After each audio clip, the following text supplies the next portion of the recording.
uusi vuosi meidän kulttuurimme ajanlaskun mukaan 2019.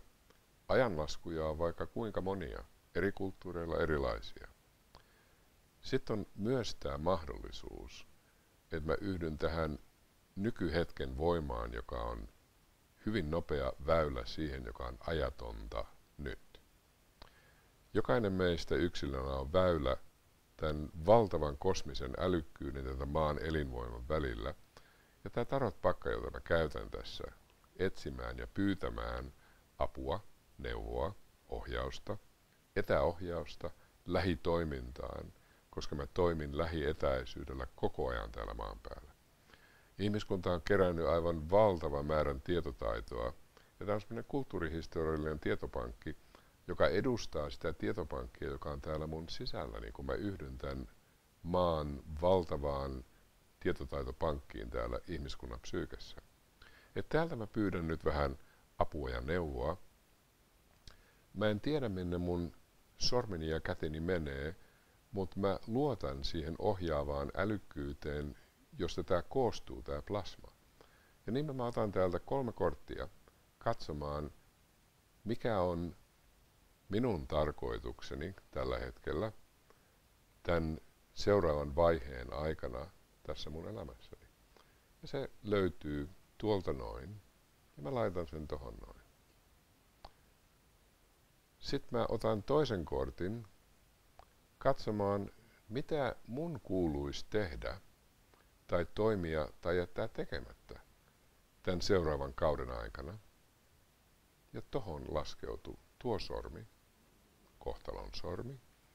Ja 3. kortti on sitten se, että kun mä otan vaarin siitä tarkoituksesta, jota tämä ehdottaa mulle, ja suostun siihen, jos mä suostun siihen, ja mä otan mun vastuuni vastata hetki hetkeltä siihen, mitä mun elämässäni tapahtuu tässä ajan vanassa, jota me ollaan luomassa, mutta yhteydessä tähän ajattomaan, niin elämä itse, sen ohjaava älykkyys, tuo mun luokseni sen, mitä mun kuuluu kohdata tai mitä mun kuuluu ottaa vastuuna, haasteena elämältä.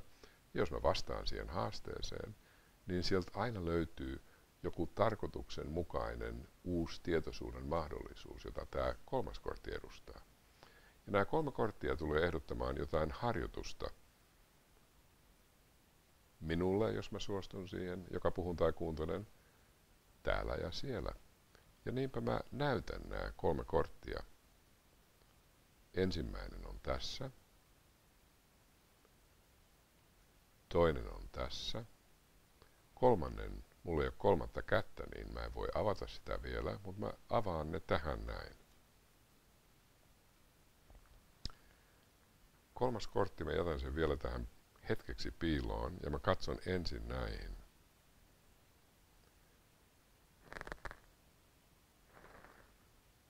Tämän kortin ehdotus on ehdotus siinä, että mun tarvitsee katsoa tosi tarkkaan tämän tulevan kauden aikana, että se mitä mä otan vastaan ja mitä mä annan on tasapainossa. Sillä jos se ei ole tasapainossa, niin mun instrumenttini menee rikki. Että mun antini ja mun vastaanottamiseni ei virtaa. Tää on Saturnuksen kortti.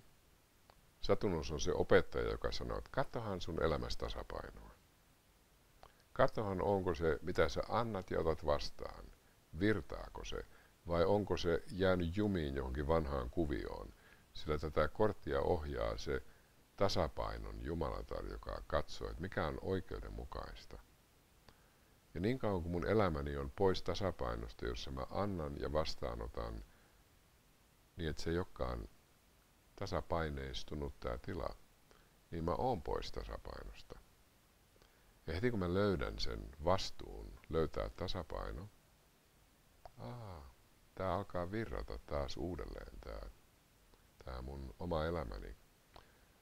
Ja kyllä mä tunnistan, että tää on hyvä ohje, sillä tää maailma on aivan uskomattomasti pois tasapainosta. Ja mun osuuteni on katsoa mun osuuteni. Mitä mä voin antaa enemmän, niin että se virtaa kaikille sille, joka tarvitsee sitä, ja samaan ottaa aikaan antaa itselleni sitä voimaa, joka auttaa tätä kulkemaan. Se ei ummehdu, se ei jää jumiin tää virta. Ja niinpä mä näen, että tää on hyvä opetus, hyvä ohje. Löytää se tasapaino, jossa mä pidän huolen siitä, että ensimmäisenä mun oma instrumenttini elää tasapainon tilassa. Sitten kun mä oon löytänyt sen, niin mä oon valmis hallinnoimaan, todella hallinnoimaan tätä energiaa ihan toisella ulottuvuudella. Ja tämän kortin tarkoitus on näyttää mulle se, että mulla on se voima ja auktoriteetti mun sisälläni, jossa mä pidän huolen siitä, että tämä pysyy tasapainossa minulle ja tälle elämälle mun ympärilläni. Ja kun mä näen sen, ja jos mä tottelen tätä, niin tämä kolmas kortti ehdottaa mulle jotain tällaista. Huoli ja murhe loppuu. Huoli ja murhe loppuu. Niin kauan kun mä oon huolestunut, mä oon pois tasapainosta. Ja jokainen ihmisen ajatus lopulta vie mut pois tasapainosta. Joka ainut. Ainoa hetki, jossa mä voin olla tasapainossa ja yhteydessä ja tasapaineistettu, on nyt. Ja minä olen vastuussa tästä hallinnoinnin periaatteesta. Minä olen vastuussa siitä. Nyt. Ja heti kun mä otan vastuun siitä, että mä olenkin läsnä just näin, just nyt, mun sisälläni ei ole tilaa huolelle, murheelle, ahdistukselle. Nyt. Ja mä palaan siihen erittäin yksinkertaiseen harjoitukseen, joka on kaiken työskentelyn perusta. Nyt. Tässä mä oon. Just tämmöisenä kuin mä oon. Tää valtava kosminen elämä ja tää maan elinvoima nähtävästi hyväksyy mut just tämmöisenä kuin mä oon. Just näin. Just nyt. Mitä tarvetta mulla on huoleen, ajatteluun, murheeseen nyt? Ei mitään. Mä oon vapaa nyt. Ja heti kun mä oon vapaa huolesta ja murheesta, tää virta alkaa virrata. Täällä mun sisälläni, mun ympärilläni, tässä tilassa, jossa mä oon. Mä oon ottanut vastuun tän hallinnoinnista. Mä olen se hallitsija nyt. Ja kun mä tottelen sitä, mä yhdyn johonkin semmoseen, joka on erittäin todellista. Just näin, just nyt.